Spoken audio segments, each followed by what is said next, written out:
Hi friends, welcome to யாஷிகர். நம்மளோட விஜய் டிவியில் டெலிகாஸ்ட் ஆகி ரொம்பவே சூப்பர் ஹிட்டாக ஓடின ஒரு சீரியல் இப்போ வெப் சீரிஸாக போயிட்டுருக்கு. உங்கள் எல்லாருக்குமே தெரியும்னு நினைக்கிறேன். ரீசெண்டாக அதுக்கான ஆடிஷன் கூட நடந்துச்சு. அதோட அப்டேட் எல்லாமும் கொடுத்துருந்தேன். அதோட ஷூட்டிங் வந்து ஸ்டார்ட் ஆயிடுச்சு போல இருக்குது. அதோட அப்டேட் வந்திருக்கு. நம்மளோட ஹாட் ஸ்டாரில் ரொம்பவே சூப்பராக போயிட்டுருக்க ஒரு வெப் சீரிஸ் தான் கனா காணும் காலங்கள்.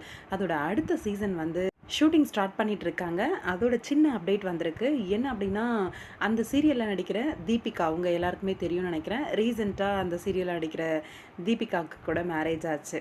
அந்த சீரியல்லையும் நடிக்கிற ஒருத்தரை வந்து லவ் பண்ணி கல்யாணம் பண்ணிக்கிட்டாங்க. அவங்க அவங்களோட இன்ஸ்டாகிராம் பேஜில் வந்து ஒரு அப்டேட் கொடுத்துருந்தாங்க. பாப்ஸி is good, back to play school, டி is good, back to the set அப்படின்னு சொல்லி ஷேர் பண்ணியிருந்தாங்க. பேக் டு ப்ளே ஸ்கூல் அப்படின்னு சொல்லியிருக்காங்க.